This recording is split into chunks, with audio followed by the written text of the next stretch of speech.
Well, welcome everyone to Somerford Associates podcast. My name's Anne Mundy and I'm your host again. And today I'm really privileged to have Ben Marable and Matthias Maier on the line as well. And you can see them here. Say hi, guys. Hello. Hi, everyone. And I've dragged in our security experts because we want to help our clients through the security journeys that they're going through. At Somerford, we see people at lots of different stages. And what we've been asked to do is a simple kind of what to watch out for based on our experience during these different stages in a security journey. So Ben Marable's in Somerford. He's my lead security strategist, so perfect to speak to about this. And Matthias, thank you so much for joining because you're coming from our ethical hacking world and you do the security product marketing for Splunk, which is obviously one of our main vendors, and we love working with Splunk. So welcome both of you. Thanks for having us. So I'll start with you, Ben. What are the main stages of security maturity? So there's quite a few different roadmaps out there that can kind of make it a little bit of a muddy picture, shall we say. But for this, let's keep it like nice and kind of concrete and simple, really. Let's start with kind of the first couple of years that you think about journeying into this sort of CISO role and having security operations and all that sort of things. And then we'll think, right, okay, so we've got a couple of years under our belt. What then comes next for the next couple of years? And then finally, we think about, 5 years plus that sort of really mature kind of organizations that are looking to do some of the really clever things later on down the line. So I think that's where we probably want to sit with those three different breakdowns. Right. And are we talking about just cybersecurity and just cyber companies, or could any company be interested in this journey? So it's going to be relevant to all companies, of course, right? You'll see it now, like security is in front of everybody, every single member of every single organization. It needs to be key for everybody. So it's applicable to car manufacturers. It's applicable to the biggest finance environments, every single vertical or area that really does cover, some sort of knowledge of what you're going to do in security to get more mature and hopefully protect yourselves. Great. So, Matthias, let's go back to 1 to 2 years into a CISO's journey. Maybe it's a new company. Do you work with many of these kind of companies? Yeah, so we work across the entire spectrum, right? If we particularly look into security operations and the first, my first year, right, at school, or my first year in cybersecurity in an organization, it really comes down to really understanding what are the organizational risks and what's the risk appetite in the environment someone works in, and what capabilities need to be built up first. And we often see there, especially in the first years, if someone hasn't done that already, that journey, right, we see that it's super hard to bridge the gap from traditional cybersecurity, which was like installing an EDR, buying one, and then implementing in, protecting the workstations, maybe implementing two-factor authentication, right? All of those which are more technology-driven. But then if you want to go into your first year in and do real cybersecurity, establish your first cybersecurity operations, we see very often that technology is overrated, and people and process and know-how and is underrated, right? And that's really where we see a lot of the challenges where organizations are trying, okay, we have 2-3 security people who do now only security. And then they like, okay, which tool can we install, right? And then, okay, and then it rings the bell, and then, okay, let's see what we can do about it. And so that's so refreshing from to hear from a vendor of security technology saying, actually, it's not always the holy grail. You can't always just put it in a tool and then it's fixed. Did it used to be more like that when it was castle and moat days, Ben? Was it a bit more There's always been vendors that have loved to kind of pitch their technology and have always wanted to get in there. But I mean, that's kind of the benefit of working with a partner, really, is that we try and listen to customers and we try and actually figure out what the problem is. What I would say for the first couple of years, it's really about defining what your goals are and taking the whole company with you on this journey, right? Because if you can pass over security knowledge to everybody in the organization, and that needs to be led from the top down ideally, then you can get so much more advanced. And that's where it kind of comes into the people and the process perspective, right? Putting in some security awareness training, right? Something like Nova 4 or something along those lines, so people understand what security training is and how to be secure.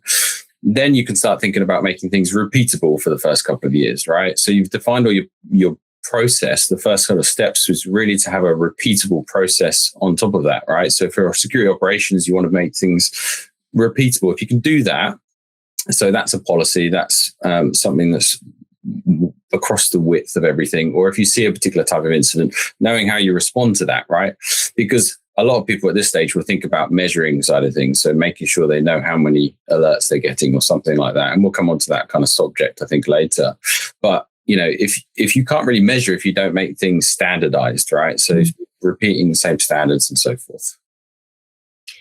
Great. So the main challenge people get is they think that this holy grail of tool is going to fix it without thinking about like people and process and bringing their company along. And I think I have a very simple example, right? Maybe for the audience, right? Great. So you often people think about machine learning and all this magic, right? But if I talk about people, process, technology, a very simple, really good entry use cases, but you need the entire organization to it, right? You know, the cyber attacker, they're trying to get admin credentials, make system changes, maybe install new applications, which I would say is a system change, right?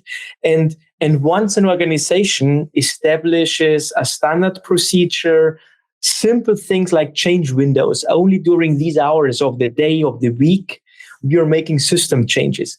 Suddenly, cybersecurity monitoring, right, in the SOC becomes super simple. You ignore everything in those 2 hours because it might be too complex in the beginning, but all other changes outside that window are worth to ask and say, hey, did you not follow the change window? Okay, no, sorry, it was me. That's fine. Okay, checkbox done, right? Or it was really a cyber attacker, right? And that's how simple it can be. But that then to implement in an organization to get into that hygiene, that's the real struggle. And that's where those organizations need to work together. And this is where in the first 1 or 2 years, you learn those, right? So that's, I think, yes, just a great example. You mentioned checkboxes though, but I've come across some organizations that kind of imagine if we have a MITRE ATT&CK framework and we tick all the boxes, then we're okay. Am I just misunderstanding that? Or is that like something that can happen? So the MITRE ATT&CK framework is really good at directing, your security operations. But I would concentrate on that much further down the line. In all honesty, right? It's quite a wide space. It's kind of lots of different techniques that adversaries may implement to try and get into your organization. But if you're focusing on that sort of great big new buzzwords and so forth, you're kind of missing some of the foundational layers that you need to get in place, right? So, your first couple of years, policy is probably the most important thing you can possibly do. Then it's people, and then it's thinking about technology that can benefit that. So, if you can define what you want to do as an organization, right, whether that is something like training, for example, then, then figure out how you're going to do that in the most cost-effective way, right? Because every business has to run to it costs money to do things, right? So we need to make sure that we have what we want to do, and then we can pitch out what we can actually do with that and how we're going to do that. What's the best, most cost-effective way? What's the best technology for it? How does the technology benefit all of the goals that we need to do? So if you can define all your goals, then you can think about your technology really. Okay, so we're going to move on from 1 to 2 years to a sort of medium width of time, like 3 to 5 years, perhaps. And so we've got on top of all of those security basics, Do we have a SIEM yet? What do you think? Yeah. I think that's the sort of approach where you're getting to, between the 2 and the 3, I would say you're getting the SIEM, yeah. What does an organization look like security-wise now? Matthias? So I think the organization or the security operations team, let's say that way, right? They are now embedded in various teams. They know the scope. They know that the complexity of so many different systems and applications. They know now that it's not just about monitoring infrastructure. It's also maybe the business application and what is the key priorities. And that's really the point where here now they are starting to get asked like, hey, what the investment we have done the last 2-3 years, what is it worth? How can we measure the impact? How can we measure the value that this team is bringing? Hey, you are asking for additional headcounts in your team for specific expertise. How does that help us, and how can we articulate how we are progressing, right? Because maybe in the past it was more like, oh, how many different systems have we onboarded? How much visibility do we have? What are the hidden spots? That's year 1 to 2. But now the question is, okay, what on top of that are we doing? And this is then where those teams are trying to establish key performance indicators, KPIs, to then communicate to the management or communicate to other departments what's their value and what's their service that they are providing, basically. And the typical goalie syndrome, where like if you do really well, there are no goals scored and against your team. So yay. How do you show the value of the goalie? Is that the kind of difficulty that we have? I think so, right? I think so. And the good thing is there are KPIs to measure, right? And good ones. But we want also to talk about pitfalls, right? So one of the pitfall and mistake that is done is that you are counting like how many alerts are processed, or you're measuring like malware events or denies or phishing attacks, right? And those operational numbers are unfortunately the wrong ones to measure. Why? Oh, they're the ones I would go for immediately, just to talk about the volume of attacks. What's wrong with them? Control. Sorry. Yeah, they just need to be measures that are in your control that you can actually deal with, right? So if you're getting external attacks, number of volumes of some phishing emails and so forth, it's really difficult. You can't control that. What you want to be controlling is the response to that and measuring, right? And I totally agree with what you're saying, really. This sort of step is all about measuring, but making sure you're measuring the right pieces, right? And making sure that we've got the right metrics that we need to be able to see how effective our security operations is rolling and running. So that can be mean time to respond, mean time to detect, mean time to resolve. But we've got to make sure that we understand that this is, based on other metrics that might include, if you've got 1,000 phishing emails that month, that might affect the mean time to respond, just because you've got lots to deal with and your security operations is overrun. But at the same time, those are the metrics you need to be tracking, right? Do you have an example of a company that is that you've come across that really is trying to measure the value that they're giving to the rest of the business? Yeah, so I, for example, if I can jump in here, basically, I know a national bank who are often in those more mature journeys already.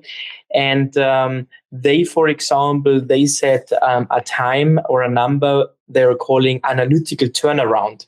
And that's very compelling. So they are telling their board of directors and saying, within 90 minutes, right, as we learn about the new cyber threat act or new technique, whatever we read on BBC or somewhere else, right, or in the industry, when we learn about something new, within 90 minutes, we can whiteboard it, we can map it into how does it affect our organization and potentially our business, right? What would be the attack vectors and entrance points. And then from there, it takes, we are implementing a detection and testing it, right?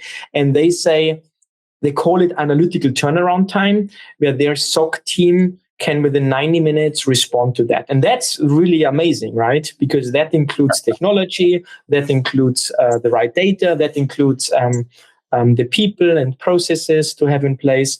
So that's a really good one.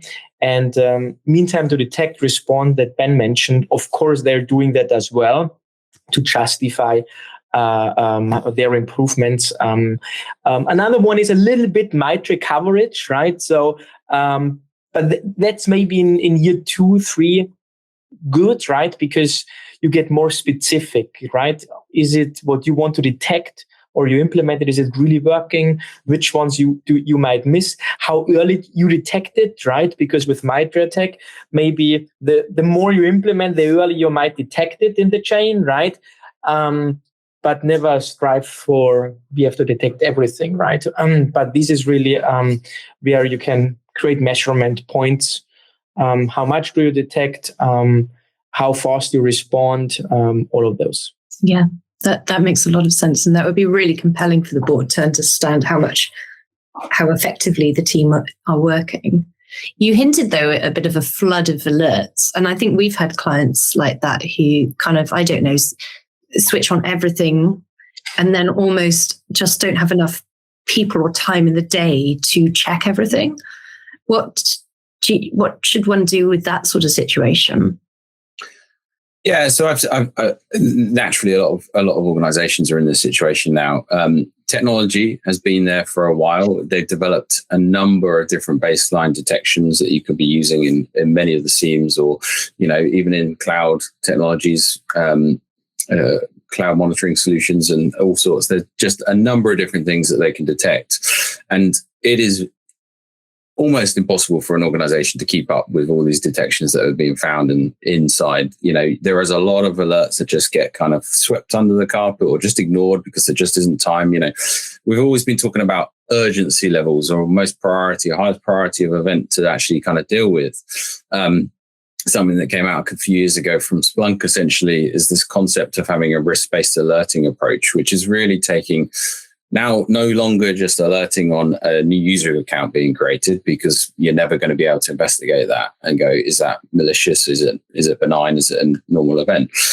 It's now taking that kind of information and observing it and putting it into a new layer of analysis, essentially. So you are no longer just taking an atomic alert, right? From one end, threat activity detected, it's gone to a known IP address, it's on a bad threat intelligence feed or something like that, right? You're no longer just going with that and then doing a load of investigation from it. You're making much more high fidelity alerts because you're taking things in a chain and you're measuring and alerting based on a risk score that's been accumulated over time, or we mentioned MITRE earlier, or against the MITRE attack framework when there's a certain number of techniques or tactics that have been involved. And this can make a much better, higher fidelity alert, right? So the alert's now coming with much more information, and you'll see with some of the latest content in Splunk Enterprise Security, how that kind of gives you and delivers you to your fingertips as a security analyst much more info right from the beginning. It's done a lot of the triaging process, and the alerts are much better. So you're actually dealing with much better alerts. So the other thing to bear in mind is if you're doing this, to make sure your measures that you're measuring in this stage are relevant to this new approach, right? What are you kind of doing? So it's twofold, really. Risk-based alerting, it's better, higher fidelity alerts, but also taking a broader spectrum of what you can look at, right? So the observations are no longer a brute force or whatever, something that really key, or successful brute force or whatever. Now you could just take excessive failed longers and add it in. You could take in a system as connected to the internet and raise risk based on that, right? You would never look at that before. So, or a change window, like you said, Matthias, earlier. Absolutely, yeah. Okay. Cool. Have you got an example of people doing that well, Matthias, at all? Yes, but maybe before we do that, also a pitfall, right? Which is often one to share, because if you get so many different security alerts with MITRE attack, you get even more alerts, right? But more smaller ones. And one of the pitfalls even we run into, to be fair, as Splunk as a vendor, right, is to try to catch that with machine learning, right? And say, okay, let's put all those alerts into one box and then apply machine learning. And that is an option, right? And sometimes you get really good results, but it's not risk-based. And is it that the most important thing for the company?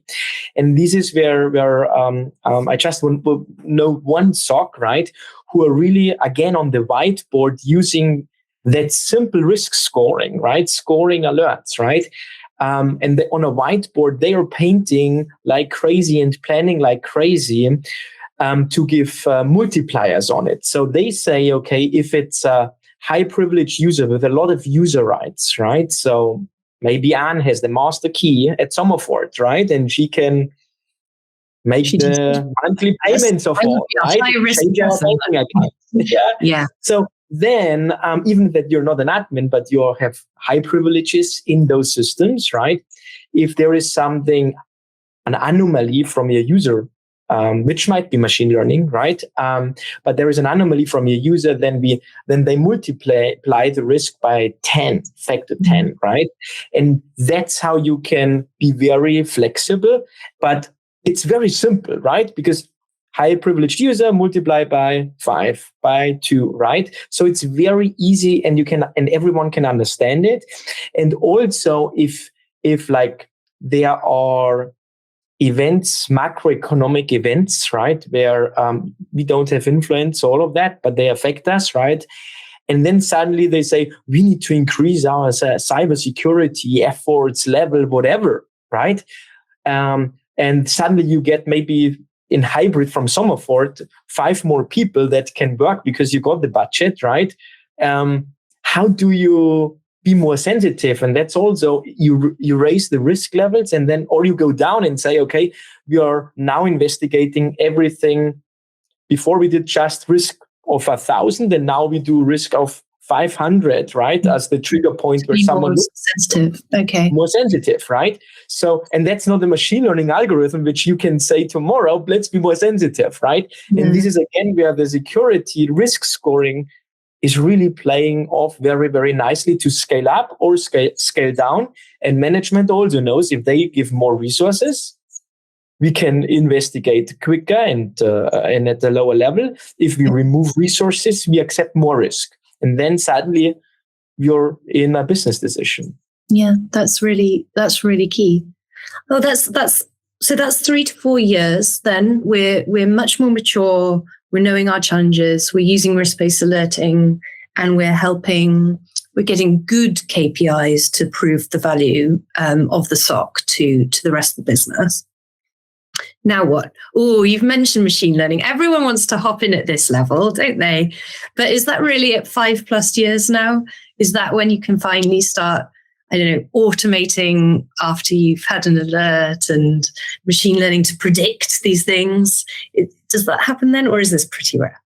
So in year 5+, right, the machine learning one, I see it not as the holy grail, but it can help to improve the detections, that kind of how you detect activities. So for that, it's definitely useful, and there you can make sure, investigate what, even at Splunk, we have out-of-the-box use cases which are powered by machine learning. You don't need to have knowledge. We have customers at those 5-year point where they have data scientists hired with machine learning background, and then they create their own machine learning models to capture wider net, right? Capture more behavior.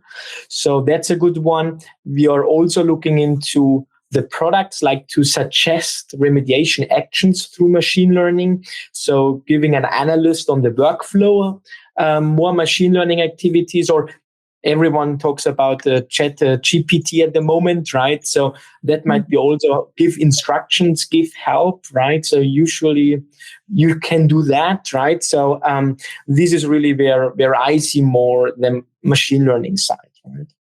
Rather than just the predicting of. Yeah, and it can be predicting in cybersecurity, I'm very, very skeptical on. It's good to know. Good to know. It can be something that feeds into the risk kind of process, right? Machine learning can be very good at detecting anomalies to behavior, right? It can look at what something is going on and detect. You can do it with just sort of users connected to more systems than they would normally do over a period of time. Effectively, it's kind of a behavior based, not necessarily machine learning as such, or you can do those machine learning thresholds that you get out of the box, right, with enterprise security on how many events someone's across the business would normally be doing in a certain space, and use these as anomalies that then feed into a risk-based model and, you know, add a certain amount of risk because this behavior is a bit anomalous to what we'd normally expect. But yeah, the idea of having, you know, chat GPT kind of concept of defining the response based on what's happening is interesting as well. But for me, you know, we need to make things manageable at this point, right? We need to be thinking about, we've got all our measures. We want to be able to then start thinking about how we can reduce those measures, right? There's the things that we're measuring, right? Meantime to detect, respond, all that side of things. So, you know, managing what we can do to actually better ourselves, right? It's always about making ourselves better, right? We're never at a point where we could just sit still in security. It's always growing. It always changes. It always evolves. So we need to keep thinking how we can be better as an organization. And that's one of the key things that we should be measuring or looking at age 5+, I would say. And that could be tools, right? And that could be machine learning, and it could be automation, which I'm sure we can talk about as well. And it's certainly, you know, once we've got it standardized, we've got repeatable, we're measuring it, we're manageable, then we can start thinking about automating it. And automating it. Okay, that makes sense. So what sort of pitfalls do we get at here? So I think one pitfall that I see is after 5+ years, and let's imagine the team is also growing, right? And it becomes more formalized and embedded. And it's really like an entire department. And this is where I think one pitfall is to not adjust the organizational structure, right? So like everyone does everything. So this means like everyone is looking for data onboarding, data quality, then the use cases, then the response organization, and then integrating even that you can do response actions. So my recommendation, what I also see with some of those customers that they are at that point, right, is really they are establishing really two groups, where one is more security platform engineering.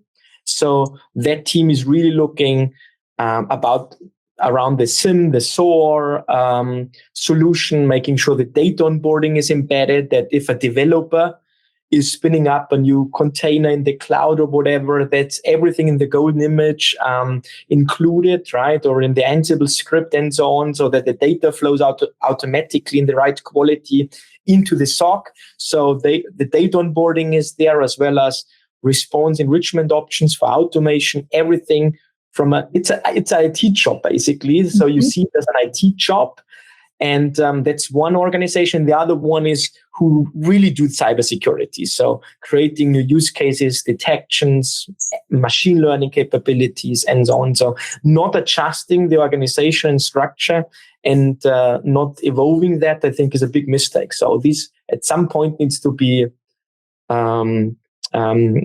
separated, split.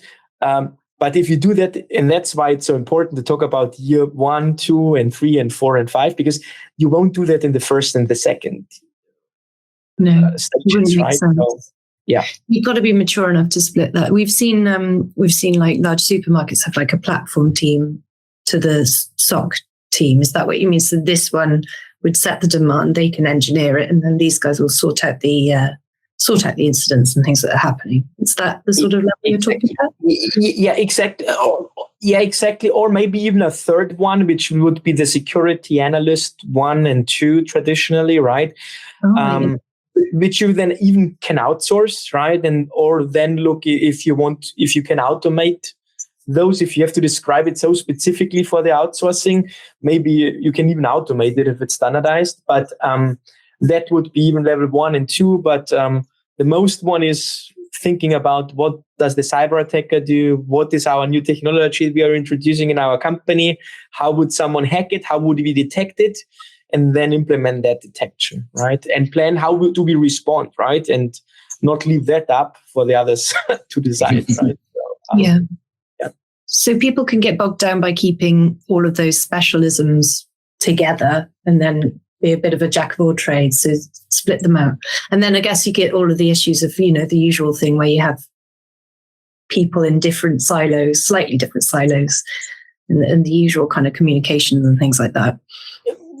They might not be in silos, but they can focus on what they are best, right? And have the expertise, because there is then in detail a lot of different expertise needed, and you can even scale it out. You can get external help, right? There are a lot of options then. And of course, you need to invest in your staff, especially at this point, right? Retaining those staff that have been there for a while and making sure that we've got areas that they're very, very focused on and really passionate about, if that's the security engineering or the analyst role and so forth, making sure that they have, go to the SANS trainings, go to those sort of things and broaden their kind of skill set so that they can be passionate about what they're doing here. They're effectively protecting the business as the goalkeepers and so forth from both engineering and analyst roles. So I think that's really key as well. Yeah. Because it always changes. You hinted again at like the cyber world and the threats are constantly evolving, and, we're rushing to keep up or stay ahead or stay on par with non-ethical hackers, I guess you could say. What are the main kind of threats that we're all chasing towards at the moment? I think these are the traditional ones, right? So everyone is concerned about ransomware, right? In all angles, in all ones. And there it's not just about encryption. The encryption ones is already very commoditized, right? It's really data, stolen data and then getting asked to pay ransom. Or then even what we're seeing now is that threat actors are verticalizing. So this means they're getting like transportation industry with tickets, right? And then they're key to steal very specific information, right? And then ask for ransom or process the tickets and sell those somewhere, or going into the healthcare sector, stealing patient data of VIPs and then going to those VIPs, telling them, hey, we got the last transcript from the 1 hour you spend with a psychologist, right? And then asking for ransom money. Those patients, unfortunately, and this is on the ransomware side. And then, what we also see is with critical national infrastructure, where it's more ransomware as a technology is maybe used to destroy and disrupt it, but also DDoS attacks just to this to stop something and get some media attention, right? Even they're not stealing anything, but these are, I think, the two ones who are major ones. And then there's always industry espionage and all of those. It hasn't changed so much, to be honest, right? In the past. No. I don't think it's changed for a while. No, there's, a few years ago, the buzzword of, not really a buzzword, but it became all about cyber resilience, right? And, that's because that is the detection, the defense against ransomware being the biggest kind of key thing that everyone's concerned about. And, cyber resilience kind of covers what you're talking about with all your examples there, really. So it's about being cyber resilient, which, there are definitely technologies out there that can help with that, whether that's a backup solution like a Cloudian or something like that, or, just having defined process. I mean, we're coming all the way back to 0, 1, and 2, really. That process in place that kind of covers you for that pieces, right? So again, back to the foundation, shall we say. Mm-hmm. Brilliant. Well, look, I hope that people listening, whether they're a CISO, a SOC analyst, or head of cyber defense in their organization, can see those pitfalls throughout the journey. I think you've described them really, really well. So thank you very much. What would you, as a positive next step for someone who's just listened to this, what would you suggest they do? So from the Splunk side, right, I would recommend them to attend our user conference every year, where really we have for SOC managers to security analysts, from my first correlation rule to my machine learning, deep learning, whatever, right? Sessions, so much learning information, because with our technology, we we bridge the entire gap and jump in where the customer or the organization is at the moment, and then mature with them. And that's very rare for technology. So we're in a great spot at Splunk to help in that journey along. And there, I recommend .conf, attend it in person, or check out the online sessions. We are recording them, publishing them, so they are a rich repository of specific use cases, specific strategies applied in the SOC. Brill, that's a great recommend. How about you, Ben? Well, I have to second .conf. I've been going for many years now, so 6 years or so. So yeah, totally back that for sure. But yeah, come and speak with us, right? We deal with this day in, day out with all of our customers, right? As they go through the journey, we understand where you can be, and we're going to be, listening to you and making sure that we can provide you a solution that kind of meets where you need to get to that next step, right? We understand you're not here, you're here, right? So we're going to, think and work with you at this to get you to this point, and then we'll get to this point, and we'll stay with you as we go through this journey. Yeah, brilliant. Well, look, thank you ever so much for taking the time to chat to me today. And I will leave, if it's okay, your LinkedIn things when we do all the publishing of this podcast. But it's been really fascinating to talk to you about the different challenges we can have throughout our security journey. And have a lovely day, and thanks very much. Thanks a lot, Dan.